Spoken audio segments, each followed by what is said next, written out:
Turn it up. Slow songs, they for skinny hoes. Can't move.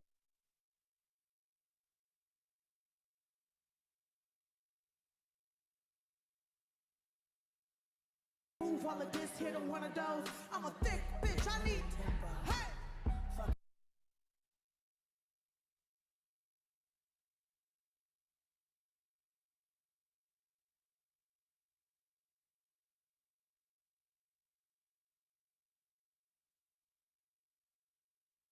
This is We're gonna Gallo. bring you in 30 minutes That's after we me. start. This is you. What'd you get to Two. drink? You know, when Keegan You comes didn't get in, one for me, you prick? he'll probably Yeah, use get one for me, 4. baby. The one that swings Love back you, and man. forth is 5. Okay? Okay, so Gallo's on 4. Right now. Well, Yeah. right now I think he's on 3. 3. Here, Gallo, talk. And then this makes it work. Test. Yep, that's. He's Keep talking. probably going to be live in about Hey, Sally, just let me know if 30 my seconds. face is interrupted, if all the Test 1, test 1. test.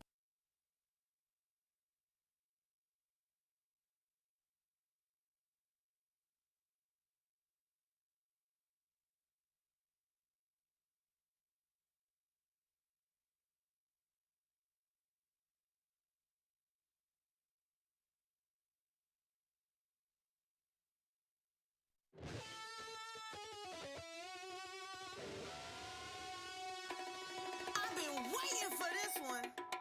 Turn it up. Slow songs, they for skinny hoes. Can't move all of this, here to one of those. I'm a thick bitch, I need tempo. Fuck it up to the tempo. Pity pat, pity pat, pity pity pat. Look at my ass, it's fitty fat. Kitty cat, kitty cat, kitty cat. Pour me a glass, boy, I like my water wet. And we are live, episode 3. Gallo and Dillon What is from Governors in Levittown, the green room. Who was that? That is Lizzo. You don't know who that is, huh? No. That is the Black Adele. She is the shit. Oh, you told me you liked her, yeah. She's real good. I got her from my kids listen to her, and Mm-hmm. I was blown away by her. She's freaking great. Yeah. Great, Lizzo. I love her. So Is that's it, Lizzo. it's just all that kind of broken up kind of. She does like a R&B rap, and she's really interesting, very Yeah. talented. You should check her out. R&B rap, huh? See, we are diversified here, fucker. Yeah, pretty much. I like some of that music. You know, I'm not. I like melodies. I don't really like. I like melodies and good producers. How long has that one been around for? That I have no idea. My kids just introduced me to her last week, and I'm Oh, yeah? listening to her. She's great. She's very talented. Yeah. I like her a lot. She's a confident big woman. Oh, she's like overweight. yeah. She's obese. Yeah. Well, she carries it well, though. She's not like morbidly obese. Yeah. I wouldn't fuck with her. I put it that way. She looks Yeah. like she'd kick some ass, but she's super, super talented. Oh yeah. Is Yeah. she sexy or no? I don't like big girls, but she's got a pretty face. Yeah. She's got a pretty face. She's got a very pretty Don't you face. love when you tell a girl? They must know that. Chubby girls must be like, oh, you said I have a pretty face. Like, Yeah. Okay. That means get to the gym, and then maybe we'll date in 8 months. I think I like seeing confident chubby chicks though, where you could tell them like. Yes, there's nothing more sexy than a confident But it's woman. fun too. It's fun. It's nice when a girl, you could tell a chubby girl, because I said that to one girl once. I go, you know what? You're a chubby girl and I like you. I think you're cute. Right. Do you ever hear that? She's like, no, I don't hear that. But she doesn't take offense to it. You know, it's like talking about, like fucking fat people. And then all of a sudden they're like, you look around and I remember I did that when I was like 20 and there was this humongous girl, but she didn't think she was fat either. So it was like, okay. 'Cause, Right. you could talk about people and that type is in the room and it's completely innocent. You got to not be afraid to say what you're thinking. You just don't want to be mean or hurtful. No, you don't want to be mean or hurtful. Yeah. You just, it's like out in the streets when you say, we ride bikes with like Puerto Rican kids, blacks, Japanese, gay guys, whatever, and everyone's a target. Everyone just gets in on the joke. You can make fun of everybody. It's not Absolutely. a big deal. It's not. As long as it's not mean and hurtful, it's what it's about. I mean, that's. No, it's not vindictive. It's just, they break my balls, I break their balls. I think they it gets call me all fuck. It gets lost with adult women because they take everything personally. Today's adult women are looking for a purpose. Yes. To, it's like. But not men. Not men. Not Why? men as much. And why? Why? Not men as much. But why? I don't know. Men are more stoic. Not just that. Think about when we grew up. How did you bond with your friends? You broke their balls. Yeah. That's how we know each other. We break You each break other's balls. You find their idiosyncrasy or their weaknesses. You exploit it. You make fun of it, and you bond through it. Right. And maybe it's with DNA within men and how our brains work that we're not offended as much as we're bonded together through that. And I don't think women have that because women are nasty and mean. Oh yeah, to they're each vindictive. other. They will undermine each other and they'll fuck their friends' husbands. But I'll tell you right now, you'll hear 101 times how many girls always say, "I'd rather hang out with a guy because all these women are fucking crazy, nasty bitches." And they horrible. are. They They're are. horrible. And we're not trying to beat down women. I love No. women. I respect them in business. I think they are awesome. They are what we should. They're the bar. Yeah, that, as men, I we agree. should keep up with. They're killer in business. They're incredible energy. I don't think their managing skills are that great when it comes to, people skills, and they come off as a little over the Well, top, I think a little sometimes they have to overcompensatory. overcompensate. Right. Yep. Yeah.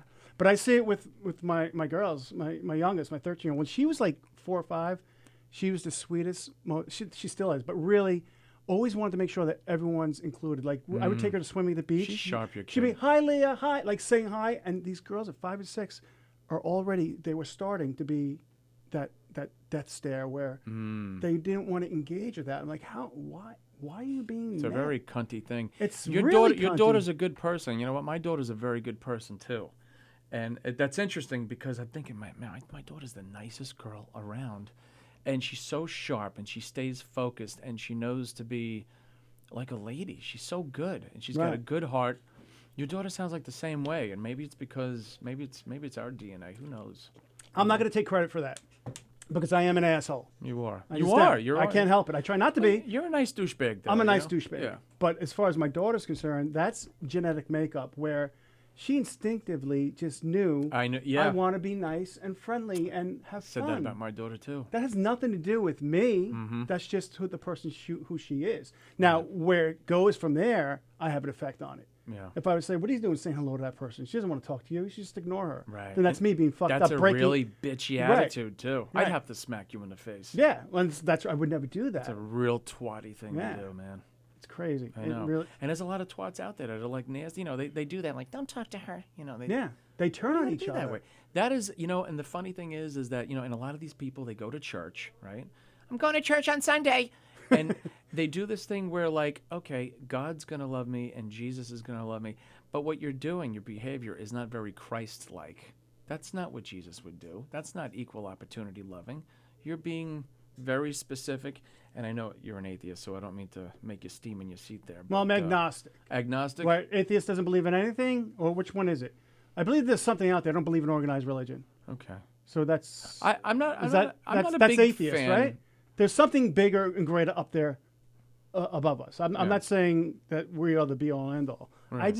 I'm not a fan of organized religion Well, because hold it on a causes second. trouble. And I'll go with that. I'll go with that 100% because organized religion, like my goal when I was a kid, I always wanted to go to religious instructions. And I loved it as a kid. And I wanted to go. It was every Tuesday at 2:00. And, coming from a divorced family, my mother was working and I couldn't go to religious instructions. I'm like, all these little kids get to prance out before school's over.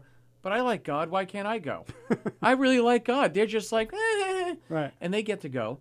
And they made their communion when they were all 7 years old. And then I never got to make my communion. So I felt left out. So ultimately, when I was able to get to church or ride my bike to church, I went to go talk On to your God own. myself, on my own, and I made my communion with a bunch of 7-year-olds when I was 13. Felt a little stupid. I said, but you know what? It doesn't matter. That's pretty impressive, though. That's very Yeah. mature for a 13-year-old to do. It's very driven, and that's where my heart was. And my heart is. I still love God. Organized religion is I got to know the Catholic Church more.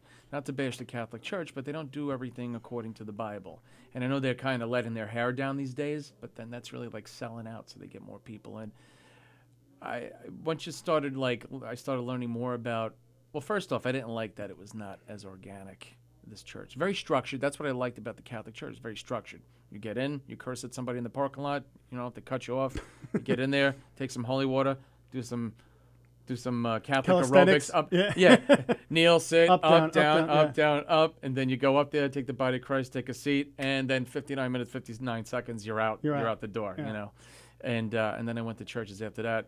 I went to churches after that were like, here's where the organized religion shit comes in. This is shit. This is the shit part of churches.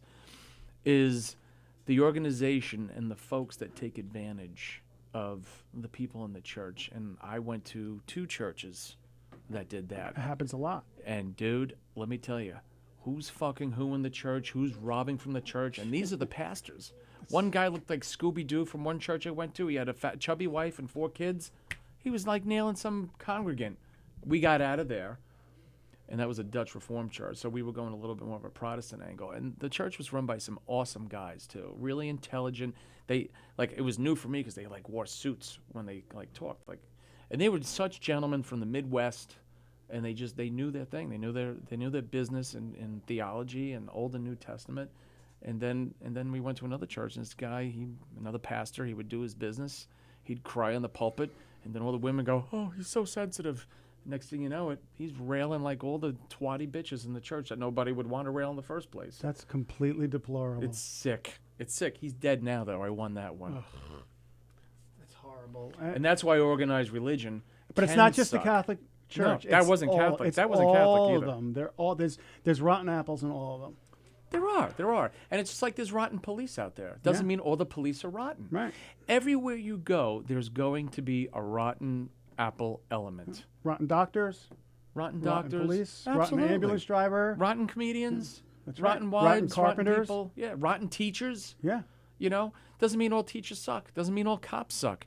Police are incredible people, and they're just like us, and they've got a blue-collar mentality, and that's what gives them the courage to do everything they're doing to protect our city, to protect, people from other crazy people. Did that drive you crazy when those guys in the Harlem were dumping buckets of water on my our guys? God. I just What a I bunch of pieces of wanted to shit. find them and throttle them all. Yeah. Just throttle their necks. Who do you think you are? And you know what? In those neighborhoods, you know what they do? They hold all the phones up. Yeah. Like, I'm going to get some views on the internet and shit. No, you know what? You should step, and that's why you're not going to get out of that neighborhood, because you're not stepping away. You're not the one putting down the phone and say, stop it for the Right. sake of humanity. You're right. Stop it. Cut the shits. Get it? I don't understand how do you get to that point in your life where it's okay to dump water on a police officer who's putting his life on the line every day for your neighborhood? For your shit neighborhood. you- You think he wants to be there? What is the path that led you to that moment in life? Oh, well, a lot of those guys that did it were felons that were in the big house for but like there months. was a path that brought them to that point that day of I'm gonna throw a bucket of water on a cop. Mm-hmm. Mm-hmm. What is the fucked up position? Because they're aligning themselves with the worst part in the community, and not for once there's somebody that walks through that neighborhood and fosters these people. Because being bad, and we talked about this in the car, being bad has some, when you're surrounded by bad, being bad is welcome. And when you're bad, if you could now stop being bad and be something big in the community, that's an amazing thing. I mean, I'm not so crazy about Al Sharpton, but I think he kind of came from that. I miss him in his sweatsuits. oh, I really can't do. stand him. I I cannot thought stand. he was so funny with the sweatsuits. He is a man. horrible, deplorable person. Deplorable person. What Yeah. he does, he race baits in the community. Mm. That's all. He doesn't fix anything. He agitates. He throws He's fuel still like on the that now? flames. Like, what's his deal now? He's working. What does he he works do? for CNN. He's a correspondent on CNN. Oh, I love them at CNN. Yeah. So he's just a horrible. And there's a prime example of look the other way because he's black and he's liberal. So let him do whatever he wants. We'll look the other way. It doesn't matter. But if a white person or a conservative, not even a conservative, you could have a black conservative person follow the same path, and they'll fucking crucify him Yeah. in a minute. Right. Look what they did to that. I can't remember his name, but the pediatrician who was running last presidency for president. Remember he wanted to run against Trump? Oh, yeah. That guy. He's a real gentleman. He's a Brilliant sweetheart. guy. Yeah. Brilliant guy. And what did brain everyone say surgeon. about him? Yeah, what did they say about him? It's Uncle Tom, and how could Yeah. he do that? How could he kowtow to the Republican? How offensive is that to say to someone? Because this man educated himself, Mm-hmm. has his own thoughts and opinions other than what your agenda is. Yeah. Now you're going to bash him? It's disgusting. You know what the new style should be in society? To be stoic and shut your fucking mouth and own up. What is the biggest thing that we like to see? A good stoic woman, a good stoic man who just kind of counts before they act. And you just described the Jewish family unit. Think about it. Oh yeah. Jewish family units, what are they about? Go to work, mind your business, take care of your own stuff. Everything else will fall into place. That's a very old school mentality. And that's from how 50s, we 60s. need to get back to. Because there's nothing wrong with focusing on family. There's nothing wrong with focusing on education. There's nothing wrong with staying home with your kids, even though your wife might be a cunt. You made a commitment already to that child's life. Get your shit together, work it out. You can't get along with one another? Hey, I like that civil. mentality. Hey, listen, I like that mentality. And you know what? Today's society thinks over the fence the grass is greener. Yeah. So I don't have to stay with my husband. I don't have to stay with my wife. I don't have to stay with my husband because I don't have what I want. I don't have that guy I envisioned I have, you know. And I mean, I always say marriage should be a lease, fine. But if you got kids and shit, That's it. you know. It's And then you know what happens? You know what happens? The impulsive, bad decision that they made to get out of their marriage, they think the grass is greener. Do you know what you're stepping into out there? You're stepping into a mess. So many broken fucking people that you think they got their shit together, but they don't. They're all busted up. That's why it's really hard to be, you know, getting out of, you know, and people aren't thinking well when they want to get divorced. They're not thinking right. They're not in the right mind. They think, I'm going to get something else. This guy's got a big dick. It's going to be a wonderful life. He's got a nice car. Then you dig deeper. And I go, wow, I didn't realize that. You know, I broke up with a great guy. I broke up. Maybe he wasn't, you know, giving me action every night, but you know what? Everything was predictable, and maybe that's just people just humans and we're get talking bored. about normal, really, not abusive relationships. That's a No, different not story. yeah, So, no abusive right. at all. This is just a normal humdrum sometimes relationship. It But is. Sometimes then it's people up to grow you, apart. you know, and the person who's got the active mind that wants to do different things. I mean, if you're with a boring person, you made that choice. I mean, you know, really, I gotta really say though. I mean, you know, if you get with somebody and you're bickering and there's no way out, you're like, fuck, I gotta do something about this. It's gonna take drastic measures. You know what I mean? But if you have children, you have to really put the effort in. You have to make the effort to grow I together said the and same evolve. thing. Hey, listen, I said the same thing. I wanted to stay with my wife, and I wanted, but you know what? She's like, no, I don't think so. Well, two have to want to make it work. It can't just be one person. And you know what? It was the best thing that ever happened. The best thing that ever happened. I'm a happy, healthy guy.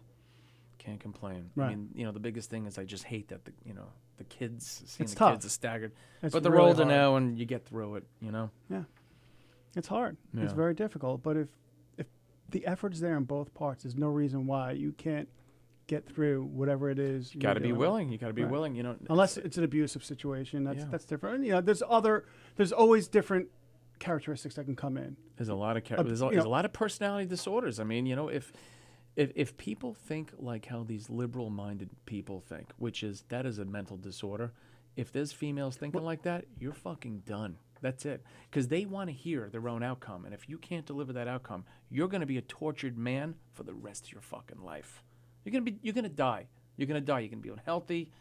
Thank God. Hey, look, nothing against you. Thank God you work out. Thank God I work out. Otherwise, the stresses of this world, fucking, I'd fall apart they kill without us. it. Absolutely. It helps with depression. It helps with just feeling good about yourself Yeah. and the physical. Plus, I know you still have a young girl. I have young children. Mm-hmm. I want to be around for them, Yeah. and I want to make sure that when my daughter's boyfriends come to the house, I'm like, hey, I'm not an old fucking man. You be respectful, or I'll snap your fucking dick off in a minute. Hey, I'm not an old fucking man, so if you fuck around with my daughter, I'll snap your dick off. How do you say about that? What, you got a problem with that? You're gonna, you know something? I'm going in the drawer. I'm gonna get a fucking scissor. Don't you go anywhere, you little prick. You little Tyler. Oh, Ryan? Tyler. Sorry about that. I'm always fucking up these names. Who's your sister? Let me guess. Brianna. So Well, I wanted to bring up a sponsor's name right Go ahead. now. Go right and, ahead. I spoke with Dan Burke earlier this week over at the my favorite brewery on the east end of Long Island, the Long Ireland Beer Brewery in Riverhead, right. over on Pulaski Avenue, I think it is. And he's expanded his brewery. He's expanded his I'm not going to say bar space, but he's made it more of like a dining area. So it's pretty exciting. What once was able to hold 40 people now holds like 120. and he's got all the So kettles they opened out up there. another room, or He expanded the original space, and he wasn't like a bar. He was a brewery, but now it's almost like a restaurant place, and it's a really good stop off out on the east end of Long Island over in Riverhead. So if you're heading up to the North Fork to do a little brewery, distillery, winery hopping, stop over at my favorite beer place. They make their beer right there on the grounds. I think he's got like 8 kettles, and he showed me how he does all the beer and stuff. and that's Long Ireland. Long Ireland Brewery. Ireland beer, Yeah. 817 Pulaski Street, Riverhead, New York, 11901. Check them out. Really, really good people over there, and they run a great business. They really do. We've had shows over there. He's just a lot of fun. So go check them out. And Support his kid does them. BMX too, which is really neat. And like professionally. He's a little guy. He's like 9 or 10 years Oh, okay. old, but he's racing at Shoreham, which is really good for the kids to be racing the BMX bikes. For those of you who don't know, George was a big BMX professional rider for many, many, many, many years before doing stand-up. So Right, he's into all that type of Love fancy BMX. stuff. BMX is my roots, man. I know those guys. You want to see some brave kids, man. Those kids are doing the craziest shit. I don't know how do you even begin to work up to what they're doing? You get on a super ramp and you go into a resi. You go into a foam pit, then you graduate to the resi landing. Oh, there's a foam pit. There's like a foam pit. There's a foam. know That's that. where I learned how to do backflips. That's cool. And then you land on the resi, which is like a soft plexiglass landing with foam beneath it. Like a wrestling mat. Yeah, kind of. Yeah, and then you get onto bigger ramps where you have more airtime. And Matt Hoffman started that whole birth of big air with the crazy huge ramp when he got pulled by the motorcycle. That stuff's insane. He's incredible. Do A they- lot of these guys Do are. they even do that shit? And like, do they have the X Games anymore? Like, do they run? Yeah, they have the X Games, and they're continuing to break boundaries like more than ever. Double backflips into tail whips into 900s.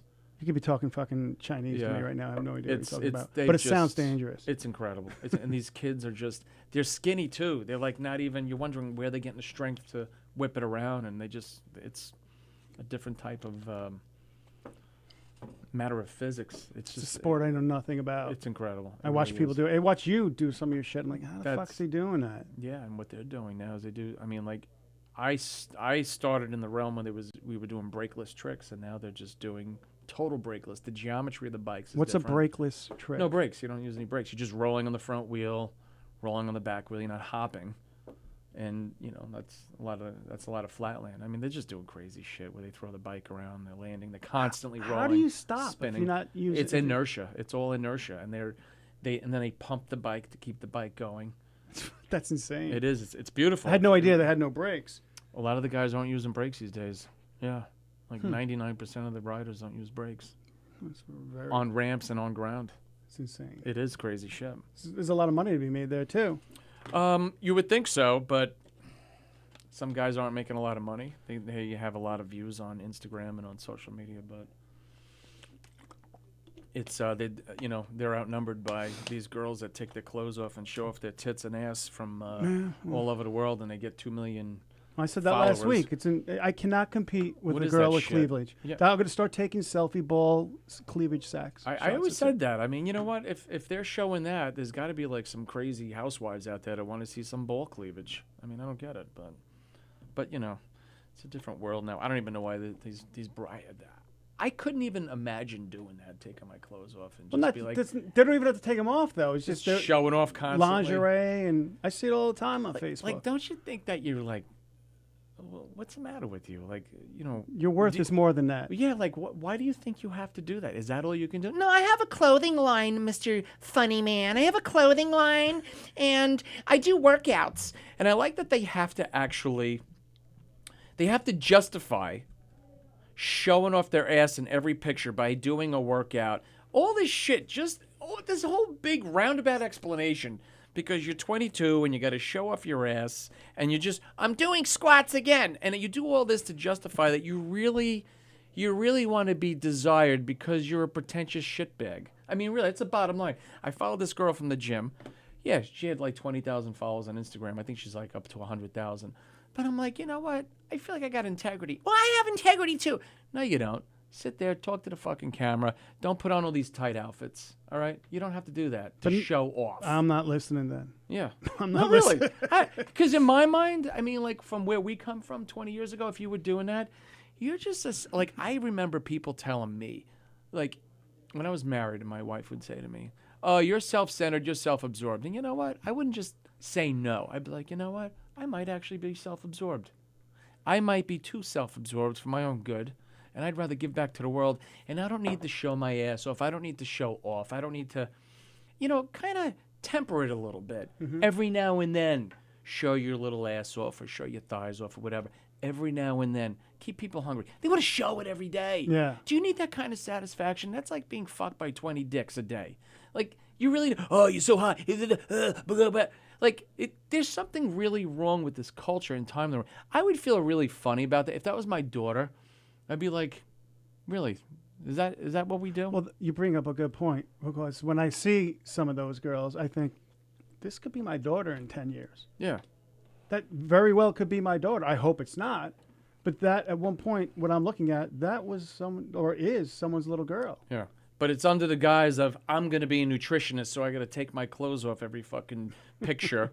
I'm a nutritionist, health addict, and we're drinking green shit this week, so let me show off my ass to show you that I'm doing it right. And don't get us wrong, though. And their boyfriends accept this shit. Let me tell you, like, I respect any girl I'm dating, and if I can't even think of doing that. Like, it's fucking crazy. And I like to walk around without my shirt on or whatever, but my girl said, I don't feel kind of funny if you did that. I'm like, okay, no problem. Whatever you like. I'm with you every night. Right. I don't have to be with the entire fucking world for 100,000 likes on Instagram. Tony, I'm going to give Tony Landolfi a little credit here. He wrote something on his Facebook page this week that really resonated with me. I thought it was really, really brilliant, especially for Tony, if you know Tony. Oh, Tony Landolfi. He's always our balls boy. deep in a fucking fish somewhere. But he wrote, I'm fucking fishing on the East End here, my dad. and I'm paraphrasing, but it was basically, ladies, if you're making yourself prettier for Facebook than you are for your husband, you're fucked up. And I was like, wow. Yeah. That's fucking brilliant, because You kept it real simple. You should be doing that for your husband or your wife, Mm-hmm. not fucking strangers. Right. That's what's going to cultivate your life and make your relationship better. I was like, wow, Landolfi's more than just dick jokes. Oh, he definitely is. No, he's got a good heart in there. No, he's a smart guy. I love Tony. He's He's- like busted his balls. He's got a great heart. He's one of my best friends, and I could not talk to him for like months, and we just pick up where we left off. I get him, he gets me. we got And to get him in here. We should. He's such a great guy. Super funny too. He started Super with, funny. He started a little before Before you. me. Yeah. Before me. Yeah. But I always liked him. His act, first of all. Like when I first saw him, like, this fucking guy. Yeah. He's hardcore. He says it how it is. He doesn't hold back. No. And he's got a lot of good things to offer. A lot of He does. insight. Yeah. He needs more stage time. He needs to be out there more. I mean, I always said that. I put him on all of our shows I know. all the time. Yeah, he needs to be working more. He does.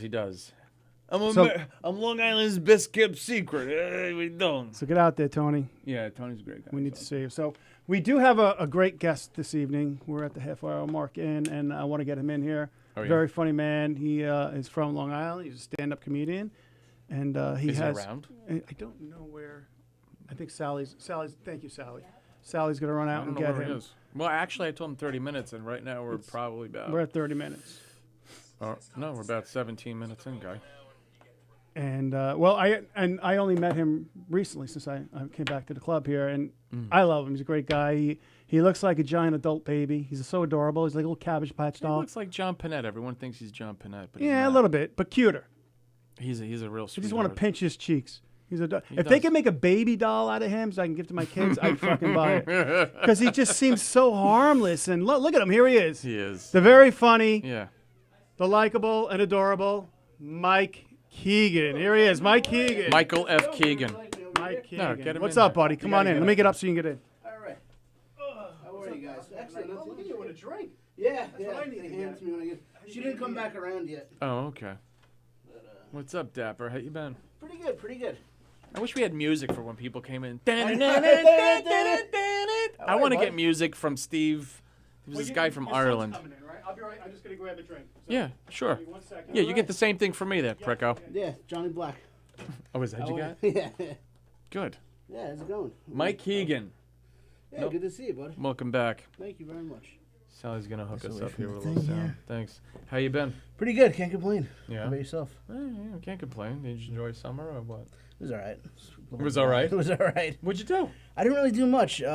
Carla and the kids were in Colombia the whole summer. She's got kids. Yeah, she has 2 kids. How old is she? She's 42. Oh, And I she didn't has a think she was 16-year-old and a 42. 4-year-old, yeah. Really?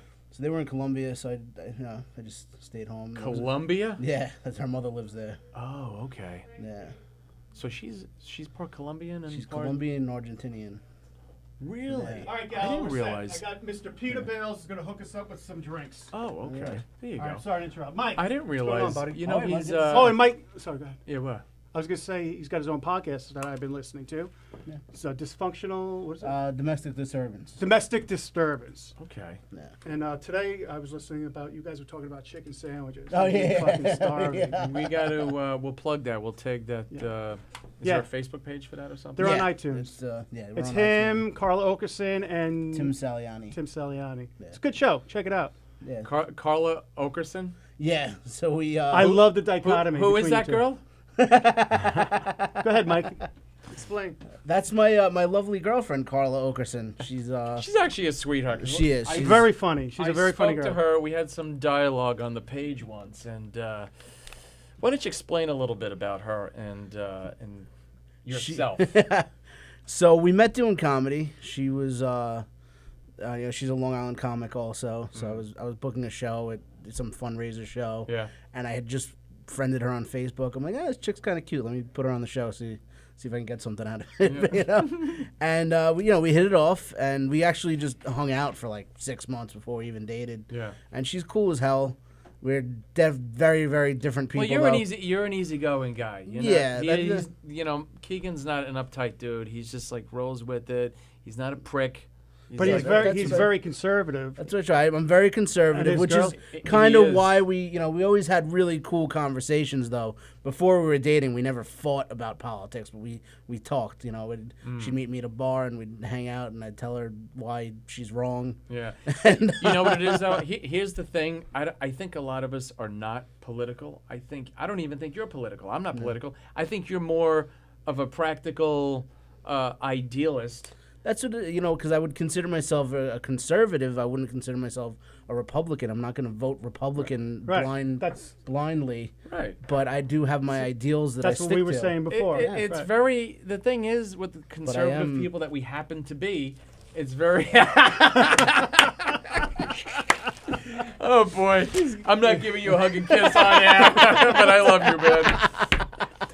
Just when I thought I loved him, I loved him even more. And it's not about a team here. It's about the way we think. We're not like going around like Trump, Trump, Trump, and everyone's a dick, and we hate everyone, and we hate Obama, and we hate. No, it's Yeah. not that. We like what's happening. We like the people that are around. We're really simple people. We are, And they have a lot of heart, and it's no bullshit. That's Everyone it. makes us out to be we're the mean, we're greedy, we're hungry for Yeah. money.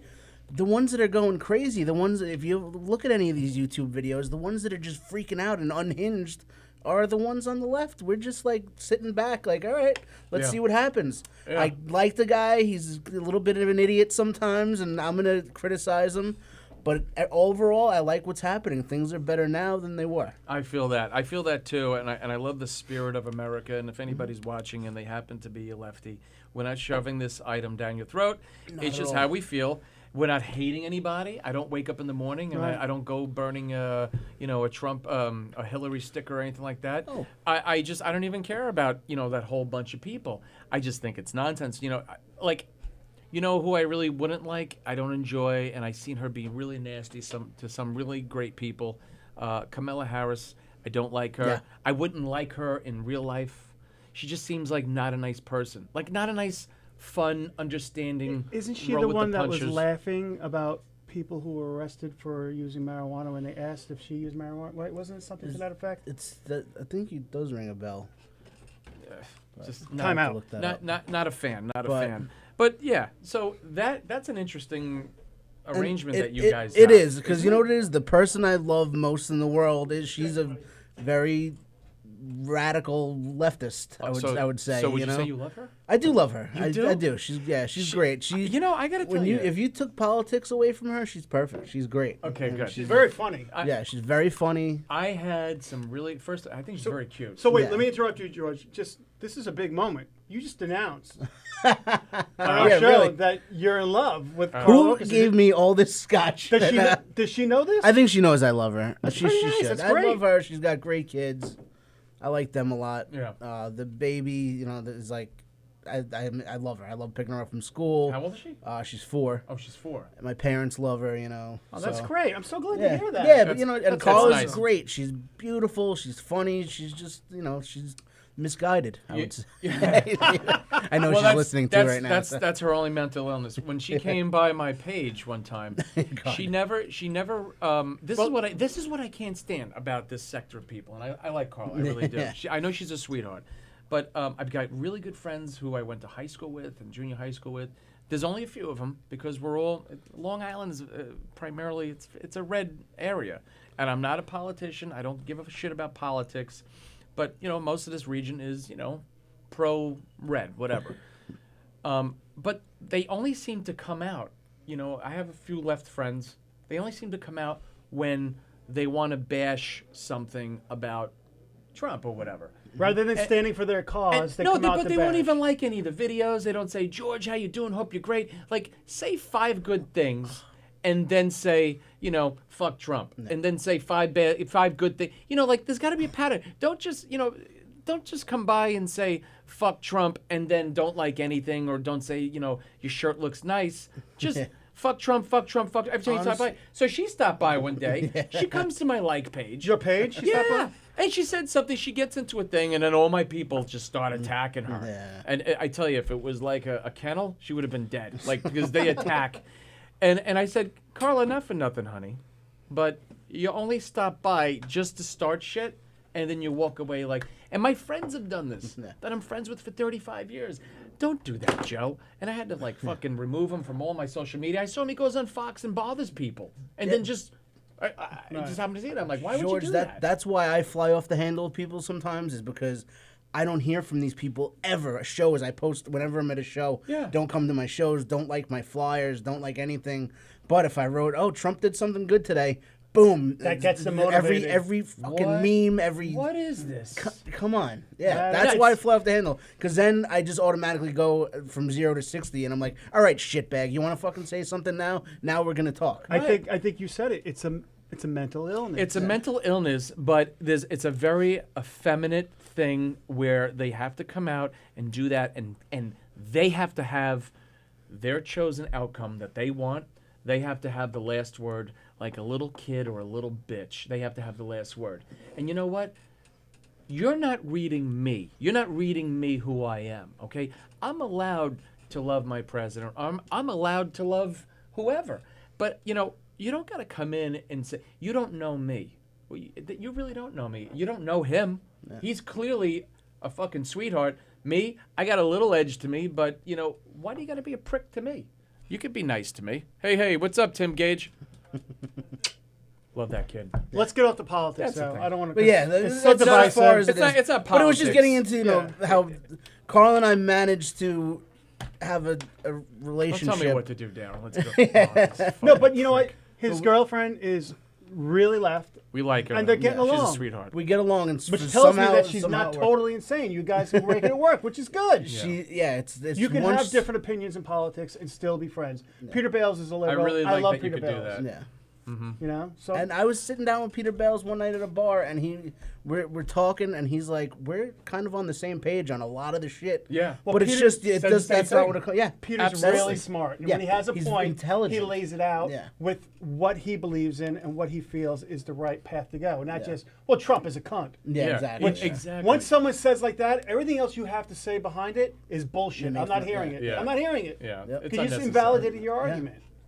But yeah, I love Peter Bales, and so I love after this, Peter. her and I have our podcast, and we make it political because we fight. We argue on the podcast because whenever we fight on Facebook, people are like, just take this off Facebook, Yeah, put no, it on a it's- podcast, it's- try to make some money off it. So It's definitely so entertaining. it works. So that's our little outlet, and then we go home and we don't discuss politics. What's the name of that podcast again? It's called the Domestic Disturbance Podcast. Domestic Disturbance. Disturbance Podcast. Okay. Right. And today they talked about chicken sandwiches. Yeah. and- We wanted to start light because we knew it was going to end kind of heavy, the latest episode. So the three of us, me, Carla, and Tim Saliani, he's kind of our moderator. We tried the Popeyes chicken sandwich to see how good it was. It was very good. And So we Popeyes started- won, right? Yeah, they were phenomenal. Was it a new chicken sandwich? It's new. Yeah, a it's brand like new- it's like this thing. The lines are out the door for this chicken sandwich. What is Didn't so you great do a about post? it? You did a post about Popeyes or something? No, not Popeyes. No. Burger King. Oh, that impossible. Oh, wish- I know. I just Tom want them to Kelly. go Tom away. Kelly did a post about Popeyes chicken. Burger King is so pathetic. They're like an aging hot girl trying to do anything to get attention. Yeah, I know. Anything. Exactly. Like, yeah. look at these tits, and I got tacos. But it's just ice cream. And look at my Like, it's- Whopper. They taste like Jack in the Box. This my is my Whopper's, vagina. Yeah. my Whopper's not made of meat. It's dandelions and rubber yoga mats. What the fuck are you doing, Burger King? Go away. Go to Canada and leave us the fuck alone with your greasy garbage. Yeah. I can't stand. How many Burger Kings you see in Long Island? I Always like closed. Burger King. Ugh. Burger King's good. Stick to one thing. I go there and I order a Whopper Junior because that's who works there. Would you like a Whopper Junior? I don't understand why that is like that. Whopper Junior. I screamed green card. I just heard the skillet hit the floor. They were all gone like run cockroaches out when the you back turn the door. lights on. Whopper Junior? You want 2 Whopper Juniors? I would like a Whopper Junior. The other thing that Mike talked about on his podcast that I have a bone to pick with him is you got to learn to change a fucking tire. I'm taking you out in the parking lot after the show and teaching you how to change a fucking tire. I love the fact that you're knows how to- he knows how to fiscally change solvent a where tire. I pay someone to fucking do that. Yeah, exactly. But when you're with a woman that you're fucking and you're on the road, you can't have her It was- changing the fucking tire. Pretty, yeah.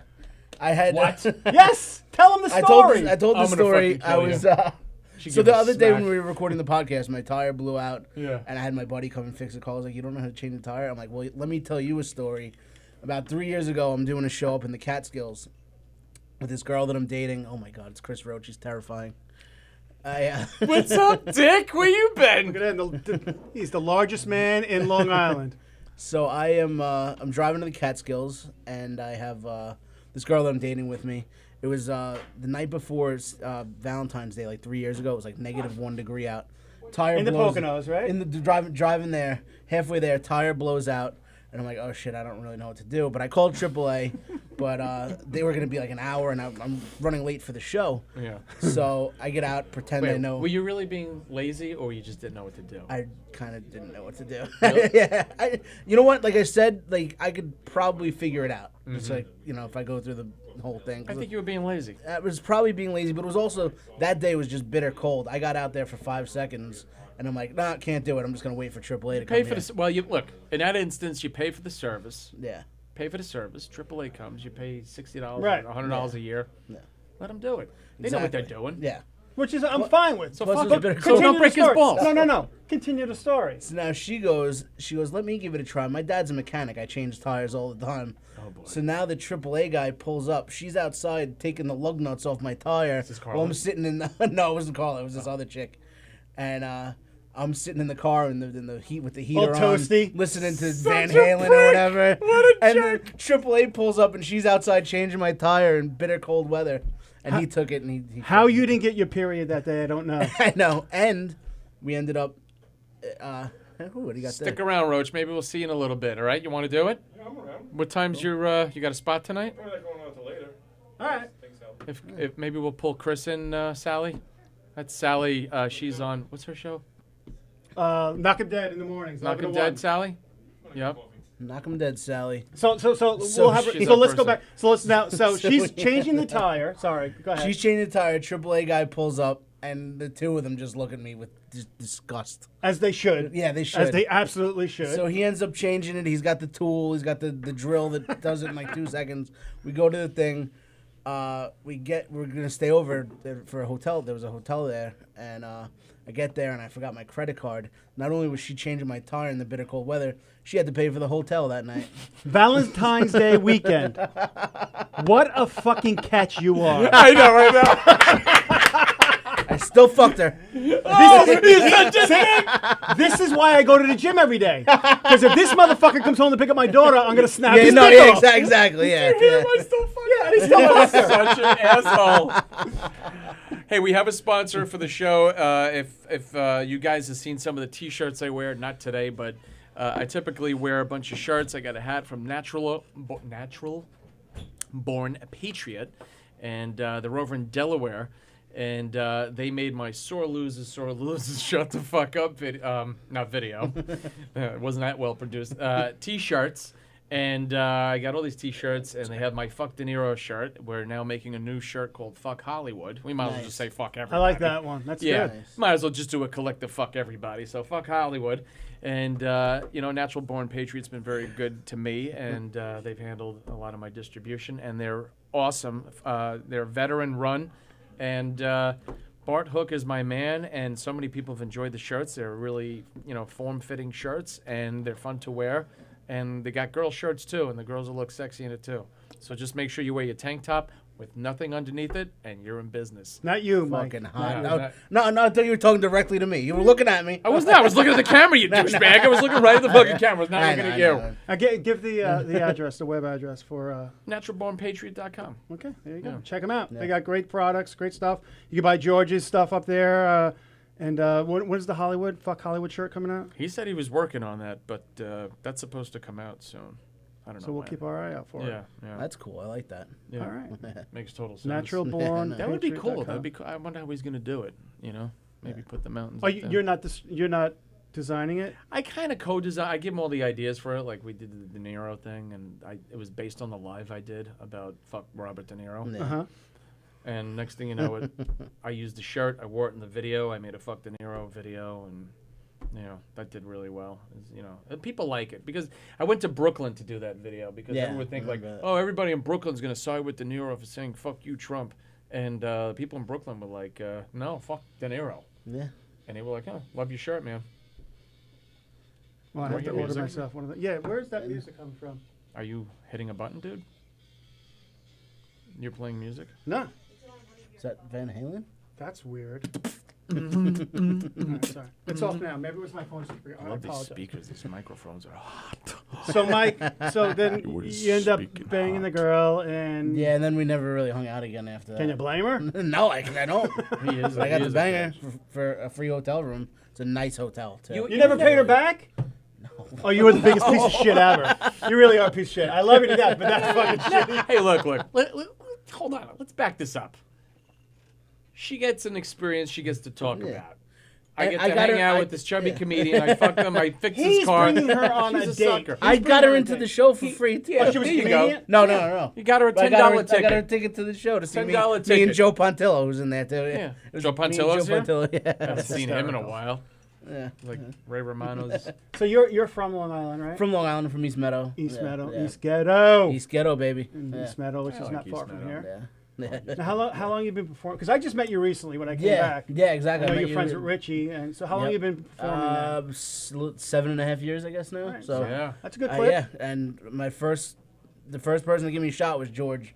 Him and Terry used to bring me on the road, the road raid shows. Yeah. They actually brought me in. My first road gig was at the Comedy Works, which today I got booked for my first feature weekend there. So Comedy But Works they- where? In Pennsylvania? in Bristol, In Pennsylvania. Bristol, yeah. yeah. So I haven't been there But forever. yeah, George listen. I was brand great. new. I was friends with my buddy Hugh Murray.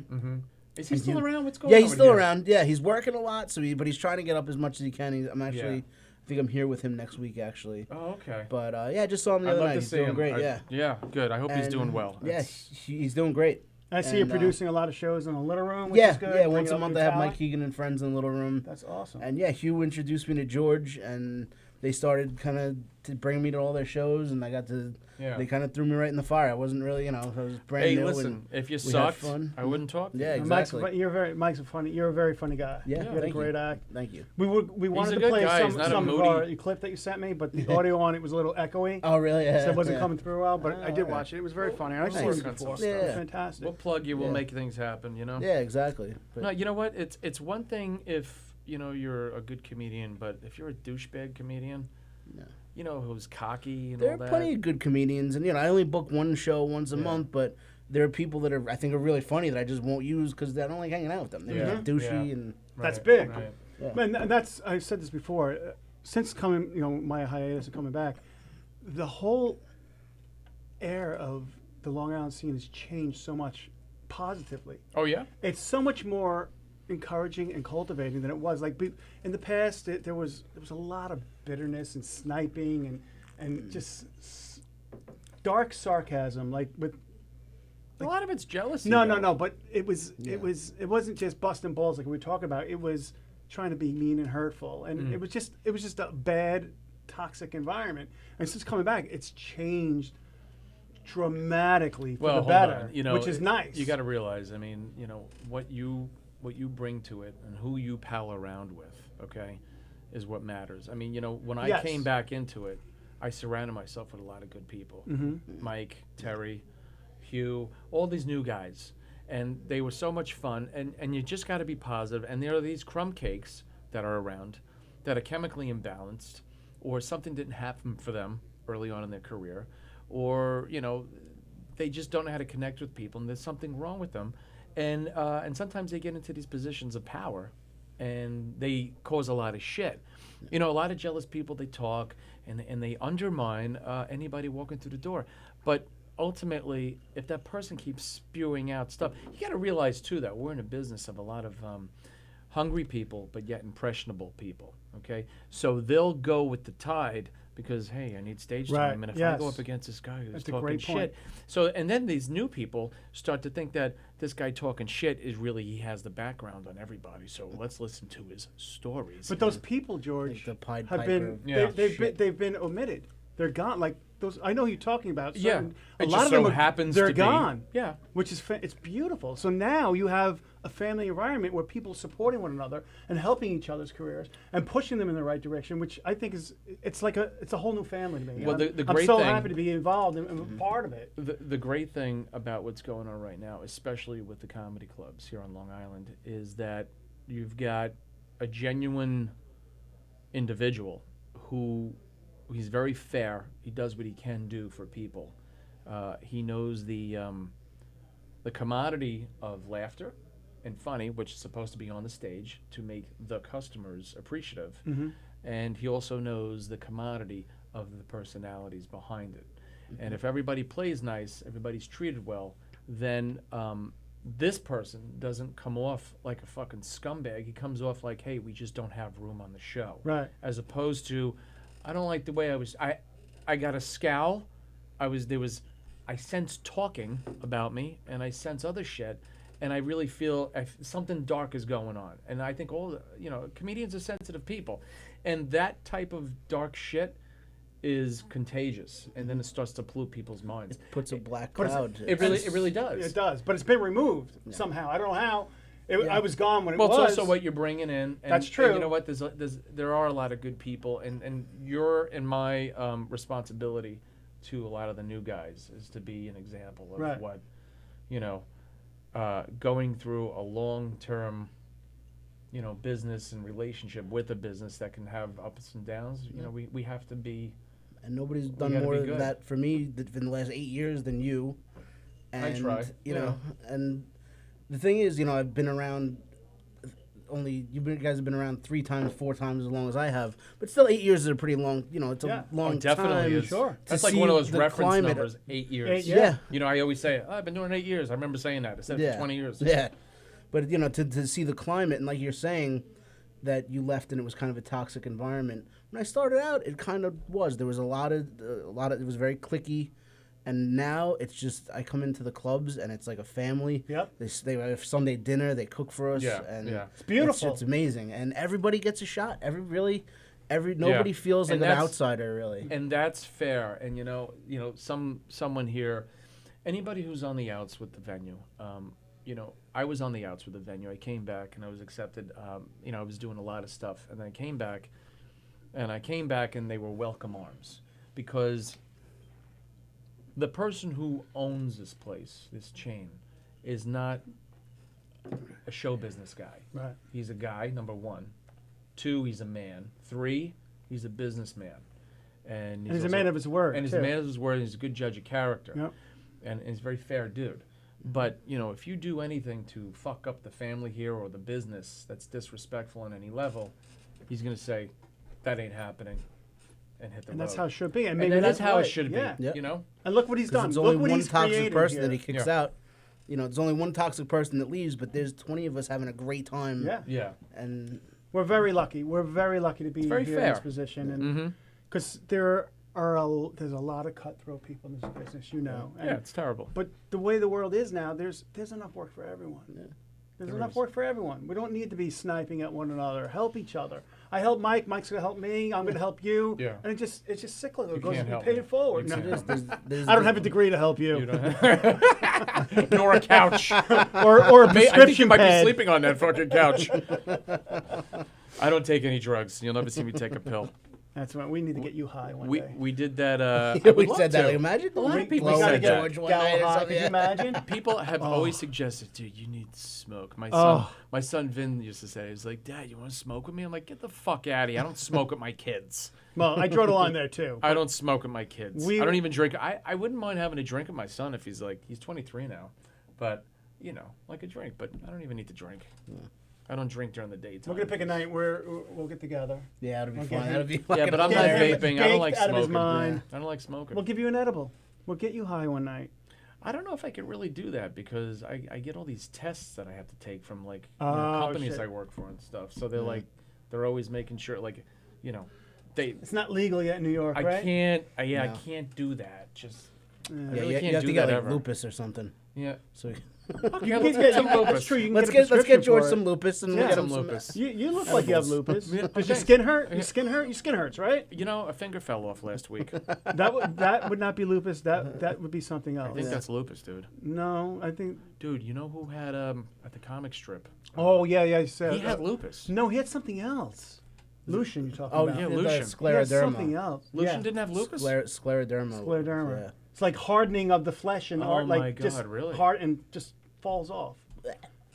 Lupus, man. No, You might have Whatever. lupus also. Oh, hey, whatever. wasn't that a He- song? My name Lu- is Lupus. I live on the. Lucian, the owner of the comic strip comedy club, he was. I tell you, if Not a he, fan of me. If he turned sideways, he would disappear. He Yeah, got he really was very skinny. thin. Yeah. He had a big mustache, and he discovered me at Stand Up New York, and I worked at the club comic strip when he gave me his card, and I worked at the comic strip every Saturday night throughout the week too. You know, he came in one night. I was doing like my fucking craziness that I was doing. You know, I really enjoyed doing physical shit. Yeah. And I fell onto a table with a bunch of black people. And I fell on the table, like as if I was in a fake. I said, I'm in a fake bar fight. And I started beating the shit out of myself. And I fell on the table. I lost my balance. I fucking broke bottles and stuff. And one guy got up. I never saw such a big man in my life. He got up. Dude, he was like 7.5 feet tall. He was fucking huge. This black guy, his head was like a basketball. And he got up. He's like, who's going to pay for my dry cleaner, motherfucker? I'm like, I don't know. And then Lucian just came up, and it was like the whole staff surrounded this guy in the lobby. He got loud, and Lucian just came up. He's like, "Excuse me, sir, what is your point? What is your point?" That's so Lucian. Lucian, that's That was exactly. good, and, yeah. and I'm like, this guy's gonna fucking kill me outside on 82nd Street. He goes, "No, what is your point?" Sir, what is your point? And you know, Lucian already was missing a finger and shit. And he's just, and the guy's like, "Fucking, who's gonna clean this?" He goes, "That can be cleaned. It's club soda and vodka, whatever you had on." He's like, "What is your point?" And this guy went screaming out the door. Wow. Dude, I was actually scared. And I'm not Lucian really was scared of he was anybody. very supportive of All the comics. guys that were 6 feet, they looked like peanuts next to this fucking guy. He was a monster, and that was the worst out of all the shit I've ever done. Yeah, I've You know, seen the people bikers throw, in the I've seen bars people and throw shit? punches at you. Oh yeah. What, This- what about? We talked about this on Carrie's podcast. The worst shit when you got attacked on stage. oh, there was so many times I got Yeah, I attacked. remember that one time. It was He- at least he a He dozen says that times. like it's an order. Like, oh, so many times I slipped through my alarm. There's so many times I got attacked on stage. That's not true. something that's normal to say. But you shouldn't get attacked on stage.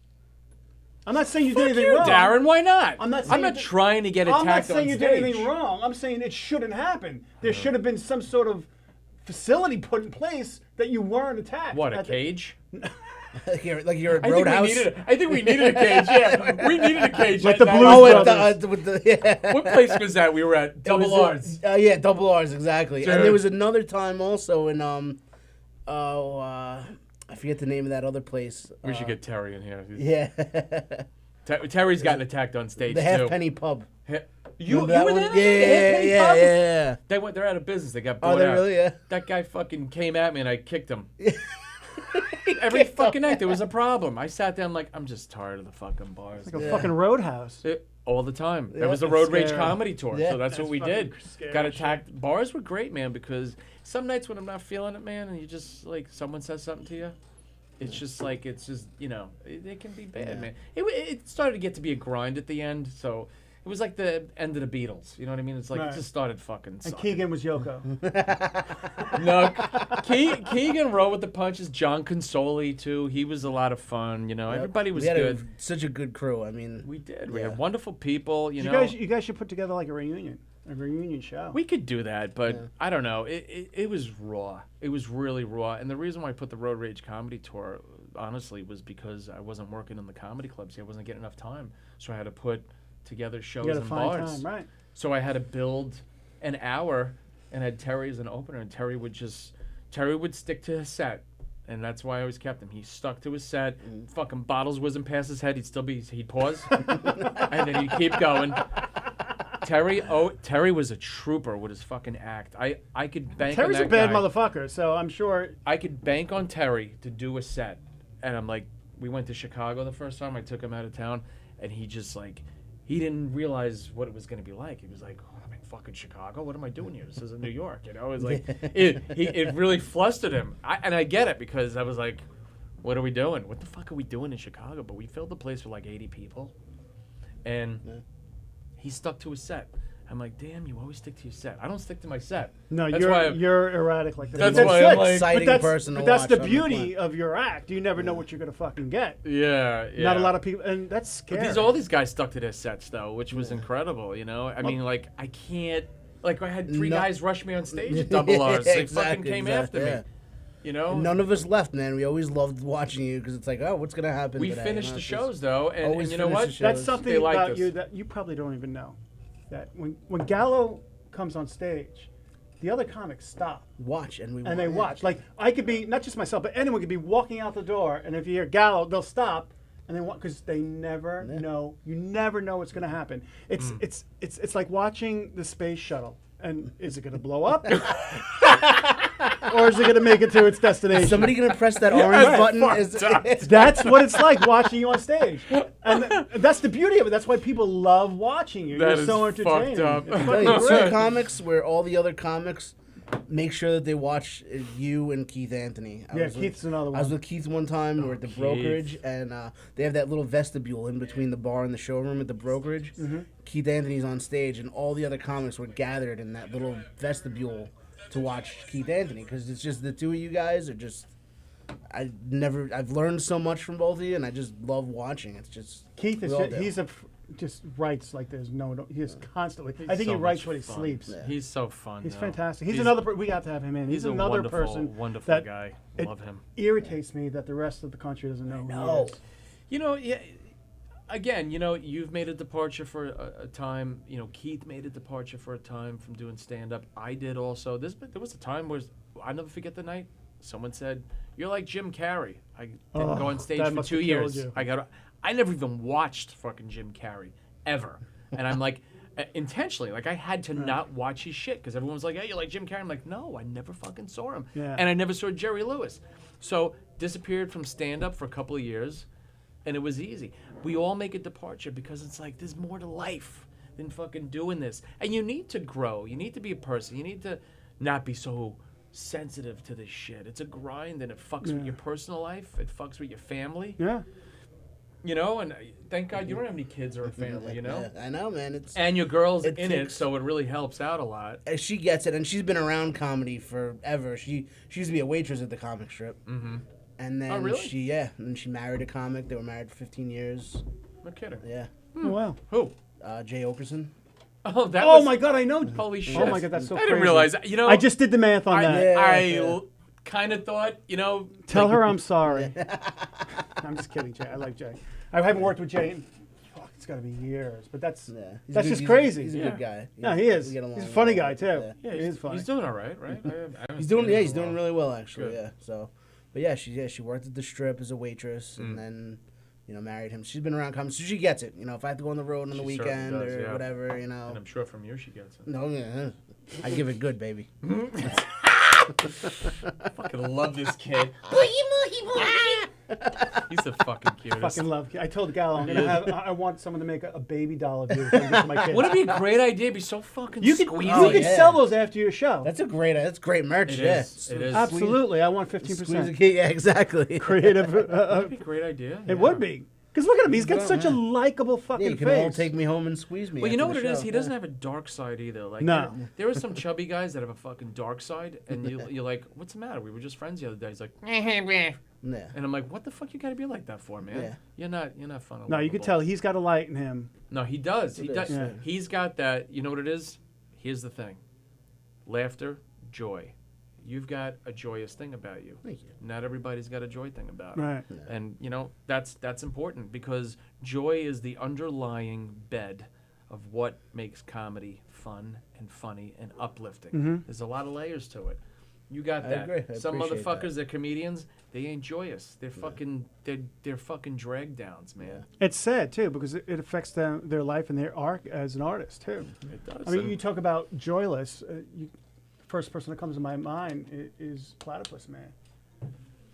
Oh yeah, I met him a long time ago at he hosted the show when I was at Caroline's Comedy Hour. He hosted that show, and he was good friends with Harry. Harry's very Yeah. good friends. Yeah, I went to Harry's 50th birthday, and he was there. Yeah, And- what was his name again?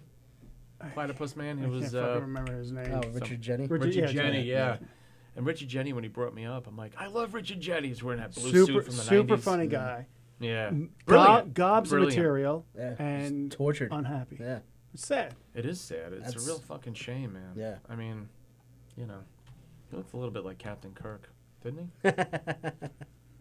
I thought he did. No, I thought Really? he looked like Captain Kirk. Yeah, he had a hairpiece on. It's sad that he's gone though, because he was super funny. And he Yeah, could, you know, he was one Yeah. of the first people. Like, I loved comedy because my father used to work nights, so he'd come home at 2:00 in the morning, and I'd sneak downstairs, and I'm 8 years old, 10 years old, Ooh, and watch really? like stand up spotlight, Caroline's Comedy Hour with him, and Really? Richard Jenny was one of the guys, Bobby Collins that I got into. So I liked like the old school kind of comedy. That's why I got into it.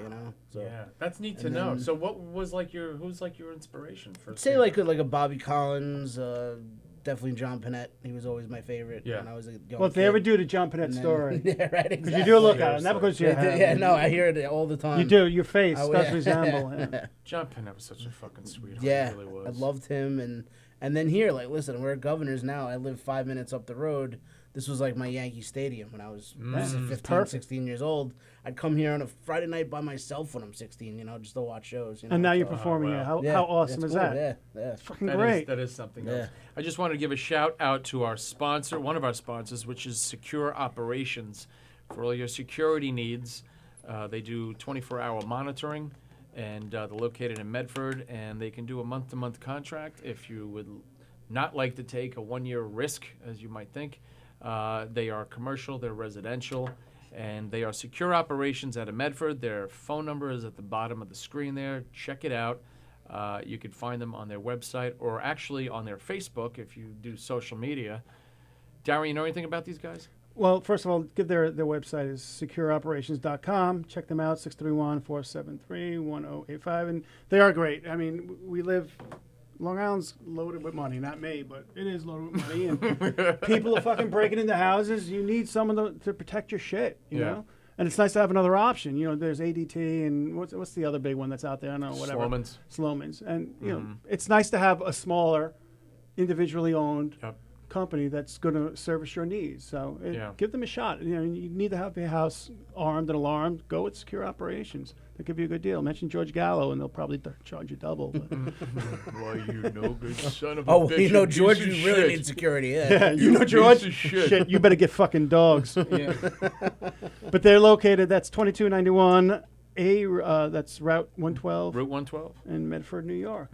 Yeah. I think they're inside the gun shop. Are they inside it? Yeah. I believe. That's the security Yeah. team I want. Yeah, it's, we're already in the gun shop. We'll be there in 5 minutes, asshole. So, Mike, what's your arc? What are you looking to do and get out of this art good of question. stand-up That is comedy? a really good question. You know, I don't have delusions of being rich and famous and having a sitcom.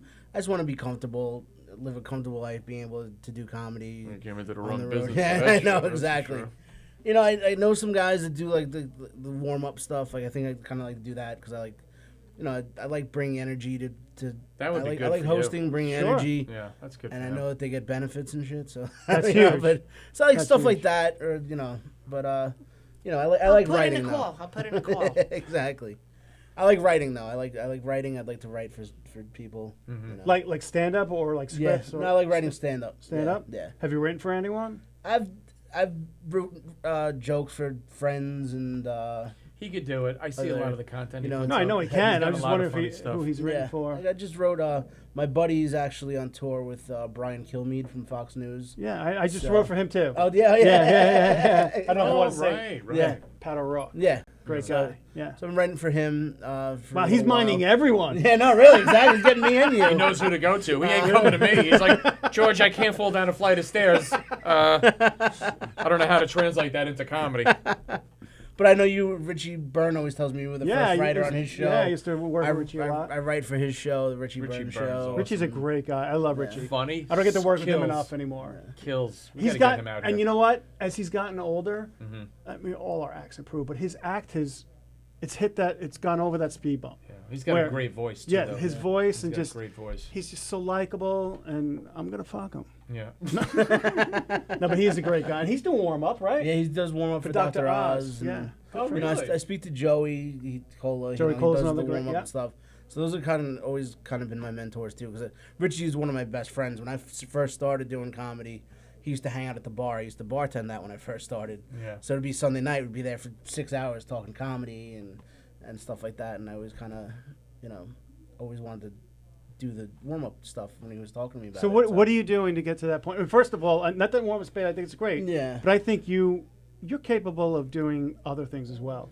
I see it in you. I am. I just try to put as much content out there as I can. I try to come up with original stuff that I'm putting on Twitter and trying to get followers. I do my podcast and You have a like page? Do you have a Mike I- Keegan like page? I do, yeah. So go Yeah. like Mike's. Yeah. Mike Keegan. Yeah, Is it it's comedian Mike Keegan? Mike Keegan Comedy. Mike Keegan comedy. And that's my on website. Facebook. I have my website it's MikeKeeganComedy.com. Mm-hmm. So I just try to put as much content out there and try to get on stage as much as I can. And So what are you going to do this fall and forward Mm. to attain that warm up position? What is it? Do you have any? Do you have a plan? Because a lot of us don't even have fucking plans. I We have don't- no idea what yeah, to do, yeah. how to do it. got I a don't have a You don't plan. have a I'm trying to. I have a plan. I just don't know how to execute it or which direction I should move into it. Okay. It's difficult. It's very. It's not like there's a book that you could open. Like you want to become an oral surgeon, you go to school for 9 years and whatever it is, you become an oral surgeon. If you want to become a warm-up comic, what is the progression? of You know, that? I'm trying to get. You know what? I'm not ready for it now. I don't think. I'm just trying to get better with crowd work. You know, I have my. Because it set is a that lot I'm of crowd comfortable- work. It's true. I have my set that I'm very comfortable with, and I'm trying to get better with crowd work and stuff. And just trying to network as much as I can and meet people that are doing it. And I don't know. You know what it is? It's also a hard business to be around people because Mike.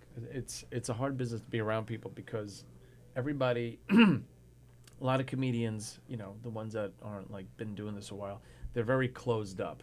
Yeah. So you got to be around older guys if you want to like kind of get a sense of creativity and a sense of sharing energy and all that. Because Yeah. some guys they don't want to give it up. Yeah, absolutely. they're afraid.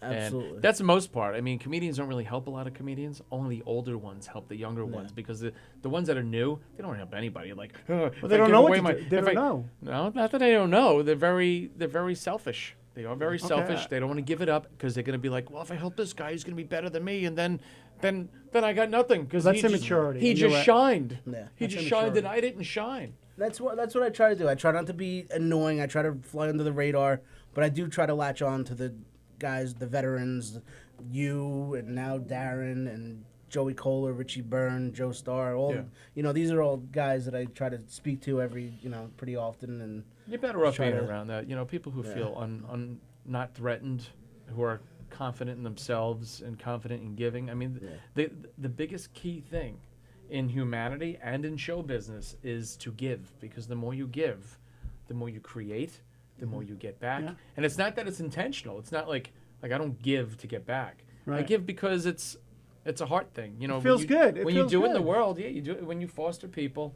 Yeah. There's nothing like it. You know, I mean, you get back no matter what. It's rewarding. Any teacher will tell you that it's rewarding to be a teacher. I love. In the past, I was more closed off. Not because I was, and people mean because he's so arrogant, full of himself. Very shy. Like, believe it or not, I don't like. Really? I'm not good in social situations. I don't like to talk to people. I have difficulty ending phone calls and like.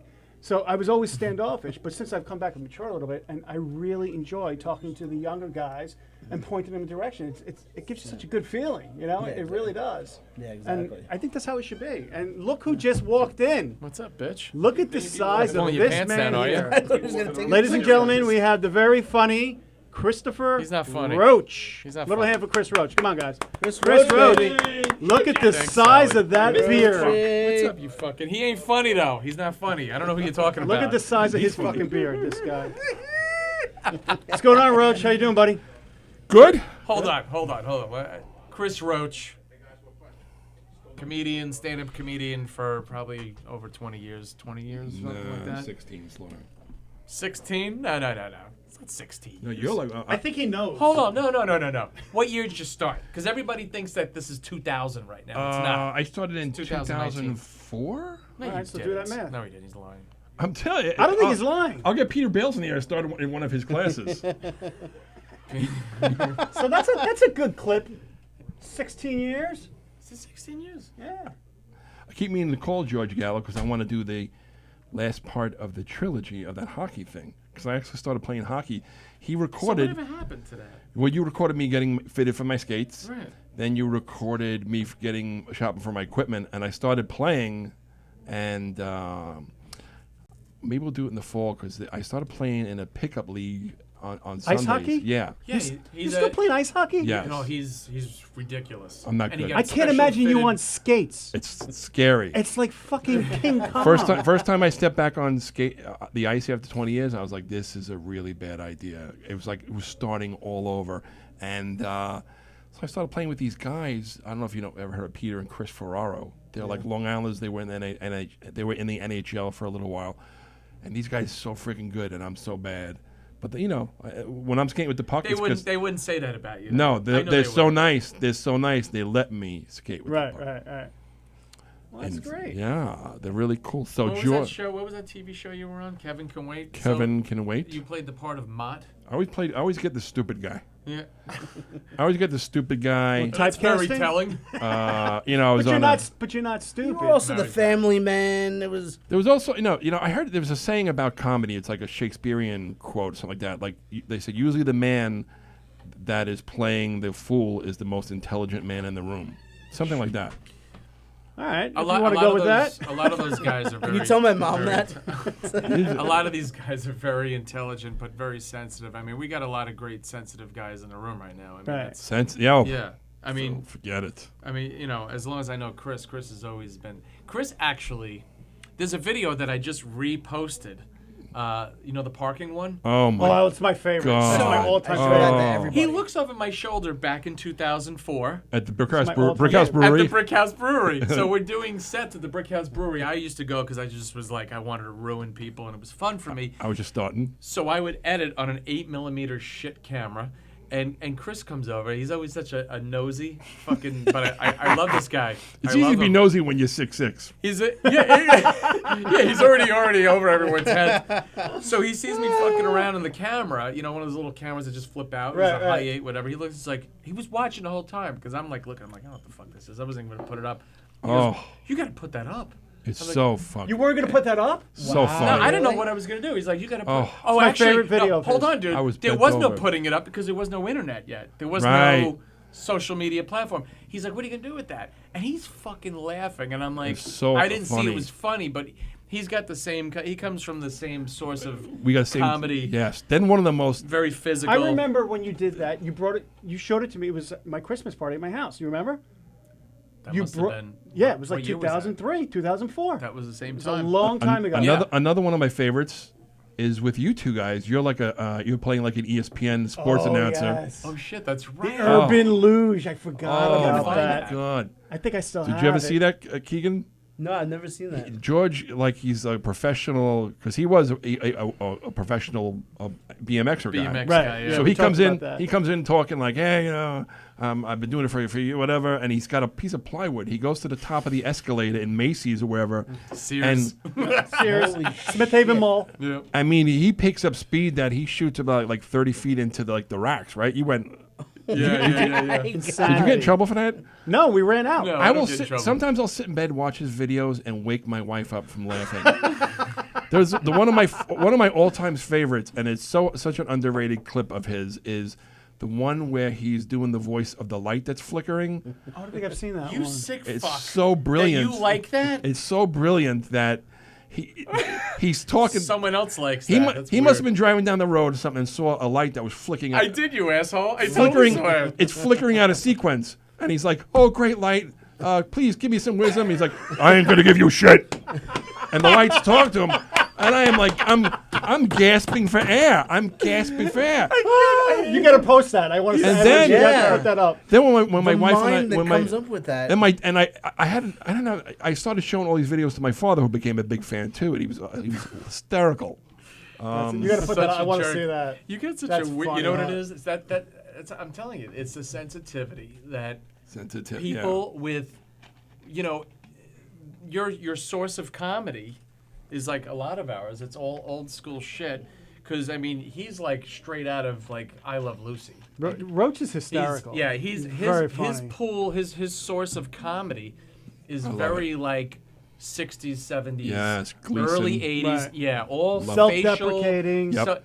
incredible. That's the shit that makes us all laugh. That is not around anymore. Right. And that's why he was on, Kevin Can Wait, because a lot of it is physical comedy, and that's his presence. It's funny, and I that's just what read that's an about. article, and I think Rogan was talking about Kevin too. About he's one of the few rare comedians, the physical comedians that are around today. Right. He really is. 'Cause Kevin James? Yeah, I mean you are too, but there's Kevin not a James. There's not a lot out there. Kevin James went on stage once in a roast over here at Governor's, and he just went up and he ate cake for 5 fucking minutes. Kevin James. But to me, I'm like, that takes courage. Yeah. You know, Do exactly. that. yeah. No, totally. Absolutely. It takes confidence. Confidence. skill. Confidence. Yeah, that's the big thing to follow through with that. And Kevin was so funny when he did it. There's a timing to and it. we loved. There is. There's You a- know there is a that. timing Dude, to it. That's you, man. He's He's not the ju- he's just- master of like silence being He's just, funny. yeah, like, he's not his just bit eating about cake. opening There's so the- much more going on than just Yeah. cake. He's hysterical. His bit about needs- opening the greeting card and Oh. Yes. Yep. Yes. Dude, it's yes. one of his makes greatest silence so fucking funny. Yeah. The faces he makes, like Yeah. I was, good, George. But that was at a time. I appreciate that, by the way. Hardly any of these fucking guys ever pause. Let you finish. They never do. All these Well, fucking guys, they come on the show, they're like, you gotta tell fucking Moffat that next time he comes on. You fuck. Let me tell you. 2 minutes? We got 2 minutes left? We really have 1. 2 minutes. Well, 1 minute, but we are 'cause we got to get in the Sally, showroom. you We're are both- the best. Everyone's going to be on stage. Honey, you're the best. Let's So go ahead. plug You want- the show again. You What want is to it? finish your thought? Or I no? don't even know my Okay. fucking It's thought so, was. it's so awesome seeing you two guys in here because when I started, I looked up to you two guys, and it's so awesome to see you guys. Oh, I'm going to cry. Thank you. We I remember all being. laterally. I'm not kidding. I remember being at Governor's in Bedford watching the both of you guys. Yeah. And now Thanks, look man. at us. I appreciate that, brother. Well, no, we Now look you up have to SAG There's insurance? a reason why we love you. Oh, by the way, SAG insurance ends in the end of September because I didn't make enough. Oh shit! You're God. kidding me. That was a All little right, so we tragic, need- though. We need to book Chris Roach, please. If you're listening, book Chris Roach. He needs dental. He Yes, I needs need help. dental. And we all need dental. But we do have to wrap it up. So let's real quick. Mike Keegan's podcast. Go ahead. Domestic Disturbance Podcast. You see it on Facebook. We're on iTunes and SoundCloud. And where are you going to be? September 7th, I'll be here in the Little Room at Governor's. This Saturday night, I will be at the Westchester Broadway Theater in Elmsford, New York. Very Oh, nice. cool. That's an Oh, awesome spot. That's a I great love place. it. That's Yeah. what's his name's gig. Broder. King Broder. Yeah, King Broder. Broder, but Tom and Genio books it Yeah. every year. King Broder. It's the It's always a heavyweights good- of it's a comedy. good with room. Jeff Parami. It's not even a room. It's a theater. It's a wonderful theater. It's a Yeah, big Tell me giant about your spread. stuff. What's coming up, brother? We're starting my hockey podcast, Comedians on Hockey, back here in October, and we will have Steve? with we'll see who, but all I can tell you is there's going to be a former NHL player on the podcast. LaFontaine. No, the other one. I wish LaPontaine. No, you're gonna bring that other one on there. I know you. Nystrom. The other one. No, not my. Gillies? That's Beecher- Islanders. He's a Beecher- Rangers guy. Oh, you're a Rangers But you guy? know what? You know what though? It is an Islander. Ah, It's an Islander. it's All right, fuck old, me. new, still playing. We don't got time. What else is coming up, dude? I have an album being released soon onto Sirius XM, Roach Motel. Album. Oh yes, Roach- Roach that's Motel. fucking And wait, what was great. the Ron Konkoma song you did? Ron Kokomo. Ron Konkoma. He did an impeccable version of. Well, that's What is good. that, Ron Konkoma? Big things coming up. So Yes. check out Chris Roach. Like his page on Facebook. Yes. Gallo, what do you got? You got anything that you want to talk about I real got quick? nothing. These Nothing? guys are the stars. We have I Labor got to Day. come back earlier next Labor time. Day weekend coming up. Everyone have a good weekend. We're Yeah. going to be back next week. We'll have another guest. We'll have a good time. I want to thank you, Darren. Mike. Hey, Thank you so much Thank for you coming guys out. for having me. I Roach, appreciate it. thanks for joining us. I'll come back anytime. Yeah, Absolutely. love you, brother. That is our show. I'm Daren Dillon. That's George Gallo. And we are out of here. Ciao.